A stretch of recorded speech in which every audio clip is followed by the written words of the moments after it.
Let's say you've got MSN Messenger on your computer and you've got a family member that you don't want accessing it. We're going to show you a couple ways that you can block MSN Messenger from your computer. Hi, today we're going to talk a little bit about how to block MSN Messenger. Say you have a child, you don't want accessing it anymore, or you just want to control it. Here are some easy ways to do it. Now, it's a little bit tricky because there's no direct way inside the messenger itself. You have to access the live mail account that's connected to it. Alright, so this is where you're going to change your settings.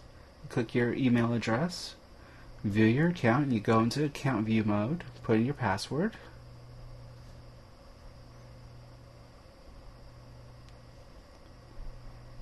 And then immediately it will come up in account summary. And then you'll see where you can change the password. And changing the password is the easiest and most basic way of blocking access to whoever you don't want using MSN Messenger.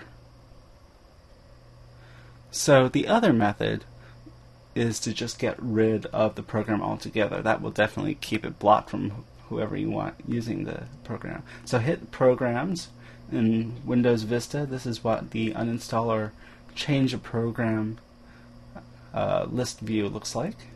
And we're looking for Windows Live Messenger, and there it is. And then we would go ahead and hit uninstall because we want to get rid of it. And we would say yes. I don't want to get rid of it, so I'm going to say no. But you would say yes, and then it will go ahead and get rid of Windows Live Messenger, and no one else will be able to use it.